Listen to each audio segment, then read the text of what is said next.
भारत में दोस्तों कुल 28 राज्य हैं, लेकिन इनमें से 7 सिस्टर स्टेट्स की हमेशा से एक अलग खासियत रही है। नॉर्थ ईस्ट में कुल 8 राज्य आते हैं दोस्तों, और ये सभी राज्य भारत के लिए बेहद महत्वपूर्ण है। खासतौर पर यहाँ की प्राकृतिक सुंदरता अद्भुत है। भारत के कुल जंगलों में से 25% जंगल सिर्फ 7 सिस्टर्स में मौजूद हैं। आज की इस वीडियो में हम सभी 7 राज्यों के बारे में बात करने वाले हैं। ये राज्य भारत का हिस्सा कैसे बने और इन राज्यों की क्या खास बात है, जानने के लिए दोस्तों आप आखिर तक हमारे संग बने रहें। असम राज्य का प्राचीन काल से दोस्तों विशेष महत्व रहा है। महाभारत काल के दौरान इस राज्य को प्रागज्योतिषपुर के नाम से जाना जाता था। मुगलों ने 17 बार असम पर आक्रमण किया, लेकिन दोस्तों हर बार उन्हें हार का सामना करना पड़ा। लगभग 600 सालों तक असम में अहोम साम्राज्य का शासन काल रहा। गुवाहाटी इस राज्य का सबसे प्रमुख शहर माना जाता है। असम के हाई कोर्ट और डीजीपी हेडक्वार्टर्स जैसी कई सरकारी दफ्तर गुवाहाटी में ही मौजूद है। वर्तमान समय में असम की कुल जनसंख्या 3 करोड़ 40 लाख के आसपास है। इस राज्य को gateway of north east India भी कहा जाता है। असम की कुल जीडीपी 4.8 करोड़ है। भारत में सबसे ज्यादा चाय का उत्पादन असम में ही किया जाता है। भारत की कुल 55% चाय और दुनिया की 16% चाय का उत्पादन असम में ही होता है। असम का मुगा सिल्क दुनिया में सबसे बेस्ट माना जाता है। ब्रह्मपुत्र नदी असम की सबसे प्रमुख नदी है। ब्रह्मपुत्र नदी के बीच में ही दुनिया का सबसे बड़ा नदी पर बना आइलैंड मौजूद है, जिसका नाम मजली है। भारत में सबसे पहले कच्चे तेल के भंडार असम में ही खोजे गए थे। 1866 में ही असम के डिगबोई नाम की जगह पर तेल के भंडारों की खोज हुई थी। 1901 में असम में ऑयल रिफाइनरी का काम भी शुरू कर दिया गया और आज भी इस 122 साल पुरानी ऑयल रिफाइनरी के जरिए ऑयल रिफाइन किया जाता है। असम में मायोंग नाम की एक जगह है दोस्तों, जो काले जादू के लिए पूरी दुनिया में प्रसिद्ध है। असम में एक और रहस्यमयी जगह है जिसका नाम जाटिंगा है। ये जगह पक्षियों की आत्महत्या का गढ़ बन चुकी है। आप सही सुन रहे हैं। हर साल आप जानते हैं यहाँ देशी और विदेशी पक्षी आते हैं और खम्भों व पेड़ों से टकराकर अपनी जान दे देते हैं। असम राज्य अपने मंदिरों और राष्ट्रीय उद्यानों के लिए प्रसिद्ध है। असम का सबसे फेमस मंदिर माँ कामाख्या देवी टेम्पल है। ये मंदिर दोस्तों 51 शक्ति पीठों में से एक है। काजीरंगा नेशनल पार्क असम की एक और प्रमुख टूरिस्ट डेस्टिनेशन है। ये राष्ट्रीय उद्यान यूनेस्को वर्ल्ड हेरिटेज साइट की सूची में भी शामिल है। नागालैंड, इसे ईस्ट का स्विट्जरलैंड भी कहा जाता है दोस्तों। 1 दिसंबर 1963 को नागालैंड भारत के एक राज्य के रूप में स्थापित हुआ था और ये भारत का 16वां पूर्ण राज्य घोषित किया गया था। नागालैंड की जनसंख्या 23 लाख के आसपास है। नागालैंड के कुल एरिया में से लगभग 25% हिस्सा सिर्फ जंगलों और हरे भरे पेड़ों ने घेर रखा है, जो इस राज्य की सुंदरता को बढ़ाने का काम करते हैं। नागालैंड की जीडीपी $3.04 मिलियन के आसपास है। राज्य के ज्यादातर लोग कृषि क्षेत्र से जुड़े हुए हैं। चावल, मक्का, अन्न, दालें, गेहूँ यहाँ की प्रमुख फसलें हैं। नागालैंड में 100 से भी ज्यादा जनजातियों के लोग रहते हैं। नागालैंड में जितनी विविधता देखने को मिलती है उतनी भारत के दोस्तों अन्य किसी राज्य में नहीं देखी जा सकती है। नागालैंड में कुल मिलाकर 15 से भी ज्यादा भाषाएं आम बोलचाल में इस्तेमाल की जाती हैं। नागालैंड के लोग अंधविश्वास में बहुत ज्यादा यकीन करते हैं। यहाँ पर लोग सपनों के जरिए भविष्य देखने का दावा करते हैं। कोहिमा नागालैंड की राजधानी और प्रमुख शहर भी है। दूसरे विश्व युद्ध के दौरान यहाँ पर 64 दिनों तक युद्ध चला था और इस युद्ध में मरने वालों के लिए यहाँ एक बड़ा कब्रिस्तान भी बना हुआ है। नागालैंड का सबसे बड़ा शहर दीमापुर है, जिसे गेटवे ऑफ नागालैंड भी कहा जाता है। नागालैंड में दोस्तों एक लाल मिर्च की खेती की जाती है जिसका नाम भूत जोलोकिया है। इसे दुनिया की सबसे तीखी मिर्च माना जाता है और इसका नाम Guinness book of world records में भी दर्ज है। नागालैंड के लगभग 85% लोग ईसाई धर्म को मानते हैं। नागालैंड में जाने के लिए भारतीयों को भी इनर लाइन परमिट लेना होता है। नागालैंड को लैंड ऑफ फेस्टिवल के नाम से भी जाना जाता है। हॉर्नबिल फेस्टिवल इस राज्य का सबसे प्रमुख और बड़ा त्योहार माना जाता है। जुको वैली, मोकोचंग, जफू पीक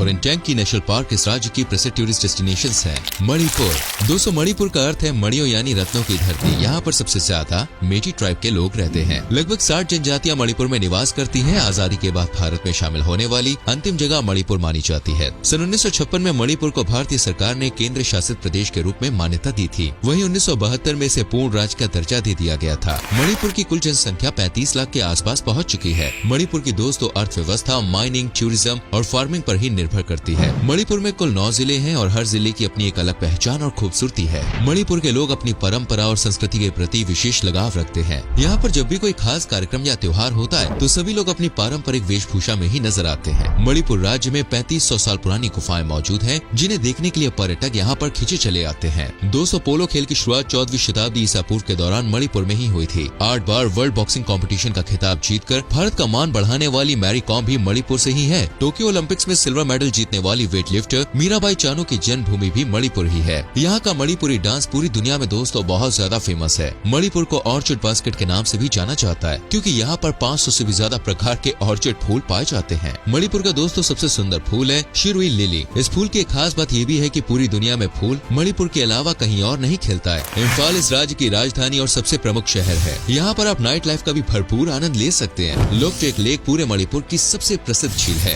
और इस झील पर दुनिया का एकमात्र floating national park cable Lamjao बना हुआ है। मणिपुर में एमा किथल नाम का दोस्तों एक बाजार लगता है जो 500 साल पुराना है। मेघालय में आकर आपको ऐसा लगेगा मानो आप बादलों के बीच में रह रहे हैं। यहाँ के चेरापूंजी और मौसिनराम में पूरी दुनिया के मुकाबले सबसे ज्यादा बारिश होती है। भारत की आजादी के बाद यहाँ मौजूद गारो, खासी और जयंतिया के लोगों ने अपने लिए एक स्वतंत्र राज्य की मांग की और 21 जनवरी 1972 को ये एक स्वतंत्र राज्य बना। इसकी जनसंख्या दोस्तों 37 लाख के आसपास है। वहीं मेघालय की जीडीपी की बात करें तो 3.41 बिलियन डॉलर्स के लगभग है ये। यहाँ की 80% आबादी कृषि पर ही निर्भर करती है। मेघालय को स्कॉटलैंड ऑफ द ईस्ट भी कहा जाता है। मेघालय के सबसे प्रमुख ट्राइबल ग्रुप का नाम है खासी। खासी जनजाति में दोस्तों महिलाएं घर की प्रधान मानी जाती हैं। घर में छोटे बड़े काम से लेकर बाजार में दुकानों पर बैठने तक सारा काम महिलाओं द्वारा ही किया जाता है। और इस जनजाति में शादी के बाद महिलाओं की नहीं बल्कि पुरुषों की विदाई होती है। पुरुष ही शादी के बाद दोस्तों अपनी पत्नी के घर रहने के लिए जाते हैं और बच्चों को भी माता का ही सरनेम दिया जाता है। मॉलेनोंग को एशिया का सबसे स्वच्छ गाँव होने का खिताब भी प्राप्त है। यहाँ की सड़कों पर बिल्कुल भी कूड़ा कचरा आपको नजर ही नहीं आएगा। यह राज्य कई प्राकृतिक संसाधनों से युक्त है। यहाँ पर सैंडस्टोन, लाइमस्टोन, कोल, डोलोमाइट जैसे कई खनिज अच्छी मात्रा में पाए जाते हैं। मेघालय की मेहनत नवाजी देखकर यकीनन आपका दिल बहुत खुश होगा। ये राज्य अपनी वाइल्ड लाइफ सेंचुरी के लिए भी जाना जाता है। नॉकरेक नेशनल पार्क और बलपाक्रम नेशनल पार्क मेघालय आने वाले पर्यटकों के बीच में काफी लोकप्रिय है। मेघालय में भारत का चौथा सबसे ऊंचा वाटरफॉल नोहकालिकाई फॉल मौजूद है, जहाँ पानी 340 मीटर की ऊंचाई से गिरता है। उमियम लेक में बोटिंग करने में आपको काफी मजा आएगा। शिलोंग मेघालय की राजधानी और यहाँ का सबसे प्रमुख शहर है। त्रिपुरा भारत का तीसरा सबसे छोटा राज्य है। यह राज्य पर्यटन के दृष्टिकोण से बेहद महत्वपूर्ण है और साथ ही अपनी संस्कृति, इतिहास और एडवेंचर स्पोर्ट्स के लिए भी जाना जाता है। राज्य की सीमा 3 ओर से बांग्लादेश से घिरी हुई है और त्रिपुरा की टोटल पॉपुलेशन 40 लाख के आसपास है। अगरतला को त्रिपुरा की राजधानी होने का गौरव प्राप्त है। राज्य में करीब 19 जनजातियाँ निवास करती है और इन जनजातियों के लोग आज भी जंगलों में रहते हैं। अधिकांश लोग खेती बाड़ी के जरिए ही अपना जीवन गुजारते हैं। त्रिपुरा में दोस्तों Ujjain palace, temple of Tripura Sundari, नीर महल और सेपा हिजाला वाइल्ड लाइफ सेंचुरी जैसी जगह घूमने लायक है। अरुणाचल प्रदेश को दोस्तों लैंड ऑफ डॉन भी कहा जाता है। भारत में सबसे पहले सूर्योदय अरुणाचल प्रदेश में ही होता है। अरुणाचल प्रदेश की कुल जनसंख्या 16 लाख के आसपास है और ये भारत का तीसरा सबसे कम आबादी वाला प्रदेश है। अरुणाचल प्रदेश में कुल 18 जिले आते हैं। यहाँ की जीडीपी 3.69 बिलियन डॉलर्स के आसपास है। ये 7 सिस्टर्स में से एक सबसे बड़ा राज्य है। सन 1972 में अरुणाचल प्रदेश को एक केंद्र शासित प्रदेश का दर्जा दिया गया। सर्दियों के समय यहाँ चारों तरफ बर्फ की सफेद चादर से ढकी हुई चोटियां ही नजर आती हैं। अरुणाचल प्रदेश में ही देश का सबसे लंबा ब्रिज भी बना हुआ है और अरुणाचल प्रदेश में देश की सबसे बड़ी बुद्धिस्ट मोनेस्ट्री बनी हुई है जो यहाँ के तवांग जिले में स्थित है। अरुणाचल प्रदेश में 30 से ज्यादा भाषाएं बोली जाती हैं। यहाँ की ऑफिशियल लैंग्वेज अंग्रेजी है। इसके अलावा हिंदी, वांचो, टैगिन जैसी भाषाएं भी यहाँ बोली जाती हैं। राज्य के 50% से ज्यादा लोग खेती बाड़ी के काम से ही जुड़े हुए हैं। यह भारत का एक ऐसा राज्य है जो अंग्रेजों के अधीन कभी नहीं रहा, यानी अरुणाचल प्रदेश पर आज तक कोई भी बाहरी ताकत राज नहीं कर पाई। अरुणाचल प्रदेश को ऑर्चिड पैराडाइज भी कहा जाता है। इस अकेले राज्य में दोस्तों 500 से भी ज्यादा प्रकार के ऑर्चिड के फूल पाए जाते हैं जो भारत के किसी भी अन्य राज्य से सबसे ज्यादा है। अरुणाचल प्रदेश में दहेज लड़की वाले नहीं बल्कि लड़के वाले देते हैं। अरुणाचल प्रदेश का एक ऐसा राज्य है जहाँ के कई जिलों में जाने के लिए भारतीयों को भी परमिट लेने की जरूरत पड़ती है। ईटानगर अरुणाचल प्रदेश की राजधानी और सबसे प्रमुख शहर है। अरुणाचल प्रदेश में Roing, Papum Pare, Bomdila, Kamlang wildlife sanctuary और मिहाओ वाइल्ड लाइफ सेंचुरी जैसी अनेकों जगहें आप घूम सकते हैं।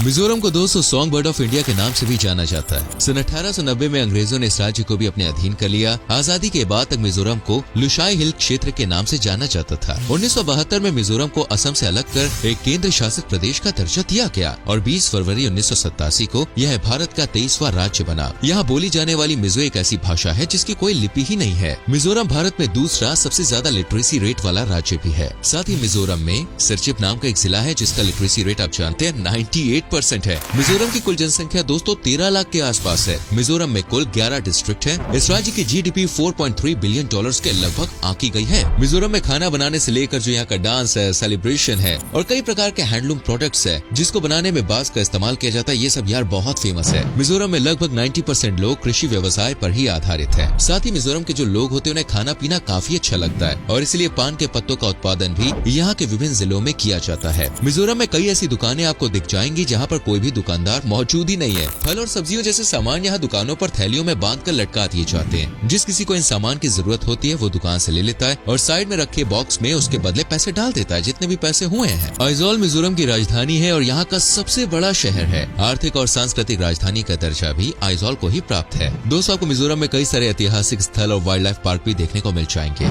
जिनमें Murlen national park, Phawngpui peak, Lengteng hills, Lengteng wildlife sanctuary आदि शामिल है। तो दोस्तों, उम्मीद करते हैं आप समझ गए होंगे सेवन सिस्टर्स आखिर भारत के लिए कितने स्पेशल है और इनकी क्या खासियत है। उम्मीद करते हैं वीडियो आपको अच्छी लगी होगी। हमें नीचे कमेंट करके जरूर बताएं आज की वीडियो में कौन सा राज्य आपको सबसे अच्छा लगा। साथ ही इस वीडियो को अपने दोस्तों के संग, रिश्तेदारों के संग शेयर करना ना भूलें।